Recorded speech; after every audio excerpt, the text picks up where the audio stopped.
আসসালাতু ওয়াসসালামু আলা রাসূলিহিল কারীম ওয়া আলা আলিহি ওয়া সাহাবিহি আজমাইন। আসসালামু আলাইকুম ওয়া রাহমাতুল্লাহি ওয়া বারাকাতুহু। আমি মোহাম্মদ সাইদুল্লাহ, জিন ও জাদুর আধ্যাত্মিক চিকিৎসক। আল্লাহর রহমতে দীর্ঘদিন থেকে আপনাদের মাঝে চিকিৎসা দিয়ে যাচ্ছি এবং আমার ফেজে আমার চ্যানেলে, ইউটিউব চ্যানেলের মাঝে আমি আপনাদের জন্য প্রতিনিয়ত খুবই অত্যন্ত জরুরি বিষয়গুলো কোরআন সুন্নাহর আলোকে কিভাবে চিকিৎসা নেওয়া যায় এবং কি কি ভুলের কারণে আমাদের সমস্যাগুলো হচ্ছে, জিনের আক্রমণ কেন এখন প্রতিটি ঘরে ঘরে এত বেশি হচ্ছে, এই বিষয়গুলো নিয়ে আলোচনা করে থাকি এবং চিকিৎসার ভিডিওগুলো দিয়ে থাকি আপনাদের জন্য এই পেজে, যাতে আপনারা বুঝতে পারেন এবং সঠিক পথ অবলম্বন করতে পারেন এবং সঠিক চিকিৎসা গ্রহণ করতে পারেন। তো আজকে একটা বিষয় নিয়ে আমি কথা বলবো। বিষয়টা হচ্ছে, আমাদের মাঝে অনেকে আছেন যারা নিজেদেরকে বিভিন্ন আধ্যাত্মিক বাবা, আধ্যাত্মিক মামা, চাচা এরকম পরিচয় দিয়ে থাকেন, অথবা অনেক রাকিগণ আছেন যারা রুকাইয়া করে থাকেন, আবার অনেক চিকিৎসক আছেন। তো এর মাঝে একটা সমস্যা এখন দেখা দিয়েছে। আমাদের কোরআন এবং সুন্নাহর আলোকে সবাই আমরা চিকিৎসা দিই, কিন্তু একটা শ্রেণী এখন যারা আসলে আমাদের মাঝেই যারা এই ধরনের নিজেকে বিভিন্ন আধ্যাত্মিক গুরু মনে করে থাকেন, তারা অনেকে এখন বলতে চাচ্ছে জিনকে হত্যা করা যায় না, জিনকে জবাই করা যায় না। আজকে সেই বিষয়ের উপর আমি কিছু কথা বলবো। আর এই যে জিনকে হত্যা করা বা জিনকে জবাই করা, এটা হচ্ছে আসলে রুহানি শক্তির যে একটা কারামত, ওলি আউলিয়াদের যে একটা কারামত, এই কারামতেরই একটা অংশ।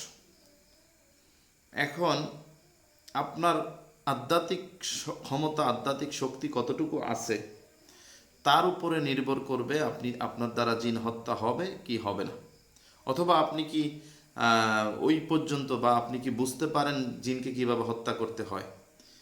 যদি আপনি জিন সেটা বুঝতে পারেন, তাহলে আপনি অবশ্যই জিনকে হত্যা করতে পারবেন এবং জিনকে জবাই করা সম্ভব। কিন্তু আসলে রুহানি জগৎটাকে কেউ যদি মনে করে যে আমি সব কিছু জানি এই জগৎ সম্পর্কে, তাহলে আমি মনে করি তার চেয়ে বড় মূর্খ এই পৃথিবীতে আর কেউ নেই। কারণ রুহানি জগৎটা এমন একটা জগৎ, এই জগতের হাজারো কোটি ভাগের এক ভাগ জ্ঞানও আমাদের মানব জাতির মাঝে নাই, আমি মনে করি। কারণ এটা এমন একটা জগৎ যেটা আল্লাহ তাআলার সৃষ্টি, একটা আজব জগৎ এই রুহানি জগৎটা। আসলে আমাদের সবার বসবাস কিন্তু রুহের জগতেই। আমরা এই যে মানব শরীর দেখতেছেন, এটা তো একটা স্যাম্পল মাত্র, আমরা অল্প কয়েকদিনের জন্য এখানে আসি, কিন্তু আমাদের রুহটা তো সেই সৃষ্টির শুরু থেকেই আছে। এবং এই রুহের জগৎটা সম্পর্কে আমরা যদি মনে করি যে আমরা সব কিছু জানি এবং এর এর সম্পর্কে আমাদের সম্পূর্ণ জ্ঞান অর্জন হয়ে গেছে, তাহলে আমরা মূর্খ এবং এটা আমাদের মূর্খতারই প্রমাণ। আসলে রুহানি জগতের ক্ষমতা আল্লাহ কাকে কতটুকু দান করবেন সেটা আল্লাহ তাআলার ইচ্ছা। আপনি কতটুকু আল্লাহর কাছ থেকে চেয়ে নিতে পেরেছেন, কতটুকু আল্লাহর কাছ থেকে অর্জন করতে পেরেছেন, তার উপরেই নির্ভর করে। আমরা একই স্কুলে পড়ালেখা করে, একই মেডিকেল কলেজে পড়ালেখা করে ডক্টর হয়ে বের হয়ে আসে, কিন্তু ডাক্তার ওই একই ক্লাসমেট ডাক্তারদের মাঝে দেখবেন কেউ খুবই ভালো চিকিৎসা দিচ্ছে এবং খুবই ভালো নাম করা ডাক্তার হয়ে যাচ্ছে, আবার কেউ দেখেন তার কোনো নাম নাই, সুনাম নাই, তার চিকিৎসা মানুষ তেমন একটা উপকার পাচ্ছে না। এরকম অহরহ আপনারা দেখতে পাবেন। কিন্তু যদি এরকম হতো যে আপনি রুহের জগৎ সম্পর্কে আপনি জানেন এবং সবাই সমান হয়ে যাবে, বিষয়টা এমন না। কারো রুহের জগৎ সম্পর্কে, রুহানি জগৎ সম্পর্কে যে শক্তি বা ধারণা, এটার মধ্যে তফাৎ থাকতেই পারে। তো জিনকে জবাই করার বিষয় যেটা বলছিলাম, এটা অবশ্যই সম্ভব। কিন্তু এখানে একটা কথা আছে, জিনকে জবাই করার মাঝে কিছু ধোঁকা আছে। ধোঁকাগুলো জিনরা আমাদেরকে দিয়ে থাকে। আমরা যারা জিনকে জবাই করি, ওই সময় জিনরা আমাদেরকে কিছু ধোঁকা দিতে পারে। জিনকে একেবারেই জবাই করা সম্ভব নয়, এটা যেমন সত্য নয়, তেমনি জিনকে জবাই দিলে যে রোগী সুস্থ হয় এটাও সত্য নয়। জিন জবাইয়ের মাধ্যমে অনেক ধোঁকা আছে এবং জিনদের সংখ্যার ভিতরে অনেক ধোঁকা থাকে। কারণ অনেক হুজুর আমি দেখতেছি উনাকে বলতেছে, হ্যাঁ জিন বলতেছে আমরা 50 জন আছি, 100 জন আছি, তো উনি ওই কথা বিশ্বাস করলো এবং ওই জিনগুলাকে জবাই দিল রুগী। আসলে ওরা মিথ্যা কথা বলে, অধিকাংশ ক্ষেত্রেই জিনেরা মিথ্যা কথা বলে। কারণ কোনো সময় আপনার শত্রু আপনাকে তো সত্য তথ্য দেবে না আপনাকে, সেজন্য আপনার ক্ষমতা থাকতে হবে তারা কতগুলো আছে এটা দেখার মতো, এটা জানার মতো শক্তি আপনার থাকতে হবে, তখনই আপনি সত্যটা পাবেন। এবং আপনি যে জিনকে জবাই দিয়েছেন, জবাই দেওয়ার পর সে জবাই হয়েছে কিনা, হ্যাঁ সে জবাই হয়েছে কিনা সেটা জানার ক্ষমতা আপনার থাকতে হবে। জবাই করা অবশ্যই সম্ভব এবং জিনকে হত্যা করাও সম্ভব, কারণ জিন, ইনসান, এই যে যত কিছুর জীবন আছে এই পৃথিবীতে সব কিছুরই মৃত্যু আছে। হ্যাঁ, একটা এমন জিন এমন কোনো জিনিস না এটাকে মেরে ফেলা সম্ভব নয়, হ্যাঁ এর মৃত্যু নাই, এটা তো এরকম বিষয় না, এরও মৃত্যু আছে। তাদের মাঝেও মৃত্যু হয়, তাদের মাঝেও খুনাখুনি হয়, মারামারি হয়, তারাও তাদেরকে হত্যা করে। আমরা যেরকম মানব জাতির ভিতরে একজন আরেকজনকে হত্যা করি, জিনদের মাঝেও এরকম মারামারি হয় এবং একজন আরেকজনের উপরে আক্রমণ করে, একজন আরেকজনকে হত্যা করে। তো এক জিন যদি আরেক জিনকে হত্যা করতে পারে, তাহলে আমরা মানুষ কেন আরেকটা জিনকে হত্যা করতে পারবো না? একটা জিন যদি মানুষকে হত্যা করতে পারে, তাহলে একটা মানুষ কেন জিনকে হত্যা করতে পারবে না? এই জন্য এই ভুল ধারণাটা আপনারা যারা আছেন, আপনারা এই ধারণাটা আপনাদের ভুল। আর আরেকটা বিষয় হচ্ছে, যারা অনেকে আবার মনে করে যে জিনকে ধরে আনা বা জিনদেরকে জেলখানায় বন্দি করা এগুলো সম্ভব নয়, এটাও আরেকটা ভুল ধারণা। কারণ হচ্ছে এই যে বললাম একটা কথাই, আপনি রুহানি জগৎ, রুহের জগৎ এবং আধ্যাত্মিক ক্ষমতা, আধ্যাত্মিক শক্তি সম্পর্কে আপনি এটা বলতে পারেন না যে আমি সর্বোচ্চ পর্যায়ে আছি। আল্লাহ তাআলা এই রুহের জগৎটাকেই মানুষের জন্য একটা মানে গোপন বিষয় করে রেখেছেন এবং সেই গোপন বিষয় থেকে আল্লাহ তাআলা ক্ষুদ্র জ্ঞান কাউকে যদি দান করেন তো তিনি সেটা বুঝতে পারেন এবং বুঝতে সক্ষম হন। এখন আপনি কতটুকু বুঝতে পারছেন সেটা আল্লাহই ভালো জানে, আপনি যেটা জানেন তার চেয়ে আরও কেউ উত্তম থাকতে পারে। তারপরে এই যে চিকিৎসা আমরা যেটা দিচ্ছি এটা একটা কেরামতের মতোই, মানে একটা কারামত, অলিয়া অলিদের যে কেরামত আছে সত্য, এবং এটাকে কেউ যদি অস্বীকার করে তার ঈমান থাকবে না। কারণ আল্লাহ তাআলা তার অলিদের মাধ্যমে, আল্লাহ তাআলা তার অলিদেরকে কিছু শক্তি দিয়ে থাকেন, আল্লাহর বন্ধুদের মাঝে সেই শক্তিগুলো আসে, অবশ্যই আসে। এখন বিষয় হচ্ছে আপনি বিশ্বাস যদি না করেন এটা তো আপনার ঈমানের দুর্বলতা। এখন এই যে আমাদের কারামতের কথা যদি আমি এখন বলি, অলিয়া অলিদের কারামতের কথা, আপনারা অনেকেই কুর্দিস্তানের একজন আল্লাহর অলি ডক্টর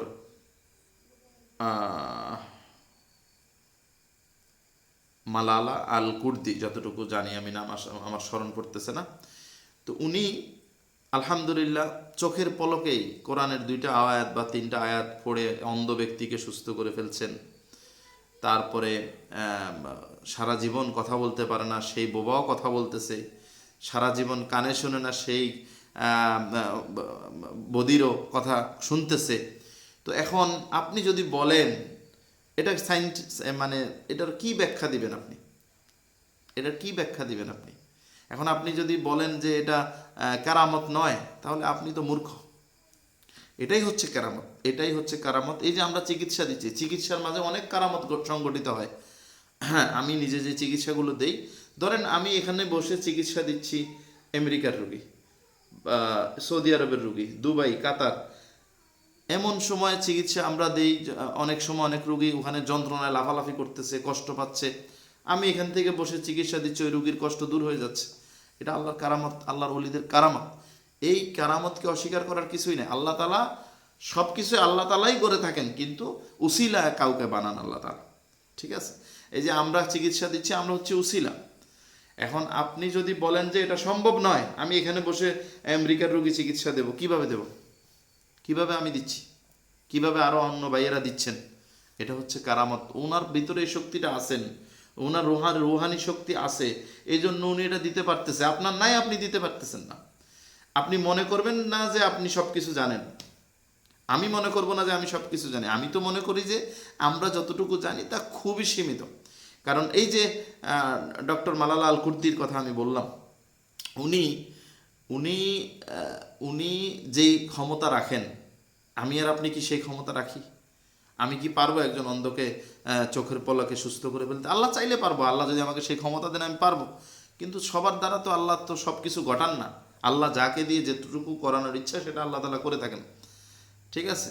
পৃথিবীতে সব মানব সমান, কিন্তু সব মানবের ক্ষমতা, সব মানবের শক্তি সমান নয়। আমরা কোরআনের একটা কাহিনী আপনাদেরকে, আপনারা সবাই যারা কোরআন পড়ে থাকেন এবং কোরআন অর্থসহ পড়ার চেষ্টা করেন তারা জেনে থাকবেন যে রানী বিলকিসের একটা ঘটনা সুলাইমান আলাইহিস সালামের সূরা নাহলে বর্ণিত আছে। সেখানে আপনারা দেখবেন একটা আয়াতের মধ্যে আল্লাহ তাআলা বলতেছে যে সুলাইমান আলাইহিস সালাম তার সভাসদের মধ্যে থাকা সবাইকে বলল যে রানী বিলকিসের কুরসি কে আমাকে সবার আগে এনে দিতে পারবে। তো সেখানে থাকা ইফরিত জিন ছিল, একটা জিনদের জাতির নাম ছিল ইফরিত জিন, শক্তিশালী জিন।